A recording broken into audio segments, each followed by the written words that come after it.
And welcome to Paper of the Week. My name is Steve Eddy, and in the absence of Matt, I'm doing Paper of the Week. And this is a really sort of interesting topic that has interested me for many, basically decades.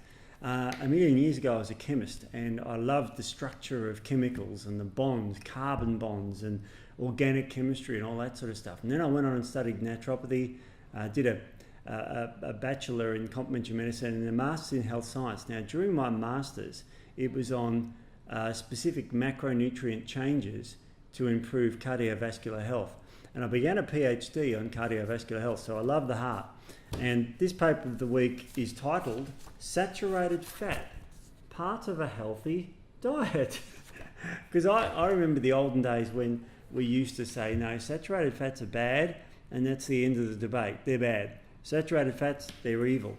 And yet there are studies showing that they're actually quite beneficial. In fact, saturated fats, if you ate an apple, for example, the pectin, the fibre in the apple, will turn into a saturated fat called butyric acid. And of course, saturated fats are also sold in bottles on the shelves of supermarkets as health foods, and they're called MCTs, medium chain triglycerides. They are saturated fats. Okay, so how can they be bad? Well, the big myth with saturated fats is that there are many different types. There's three main categories. There's short chain fatty acids, medium chain fatty acids or medium chain triglycerides, and long chain saturated fatty acids. And the shorts are very, very beneficial for your gut, like butyric acid. There's no debate that. Anti-cancer, all that. Everyone will thumb up on that. The medium chain triglycerides are 4 different kinds of saturated fats with different varying lengths of carbons in them, and they are very healthy for you. They're found in coconut oil, for example, is very rich. In fact, coconuts are the richest source of saturated fat. When everyone thinks of saturated fat, for some reason they still think of beef or something, yet coconut is 92% saturated fat. So what we're really debating about is the long chain saturated fatty acids, and there's some of those that are bad and there's some of those that are good. For example, stearic acid, which is a saturated fat, I think it's got 12 carbons in length, that gets converted into oleic acid, which is olive oil, medium chain. So it has beneficial effects on the cardiovascular system. Yet palmatic acid, which is another one that's a bit longer, palmatic acid is made in the liver from animals when they feed them grains, and that sort of saturated fat can be harmful for your health. So when people talk about saturated fats being bad, the next question you should ask is, what length is that molecule? In other words, what size saturated fat are you talking about? Because saturated fats are not just one thing. There are many different lengths of things. So this title is titled Saturated Fat, Part of a Healthy Diet. And I'll read this part to you, which started us down the wrong track in the 80s. And it said, by the 80s, the diet heart hypothesis, aka lipid hypothesis, the assumption of a causal relationship between dietary fat consumption and coronary artery disease, was widely accepted by the medical community. Unfortunately, this hypothesis has not been proven to be correct, despite its widespread acceptance. Because in the 80s, low fat was the way to go. And then in the 90s, it was low fat and very low saturated fat.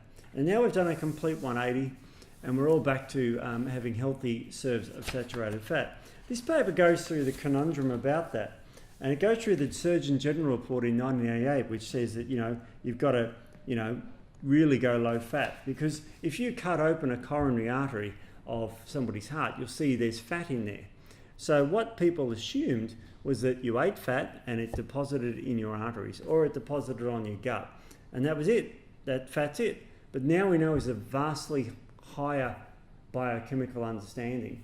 Also, there were some observational studies that said that when people eat saturated fat, they get more heart disease, and you go, oh, well, that's it then. However, saturated fat is found in things largely like cheeses, which are found with pizza, or can be in trans fats that are found in pastries, or these sorts of other foods. So it's not, you don't just pick up a lob of saturated fat and eat it. It's with other foods.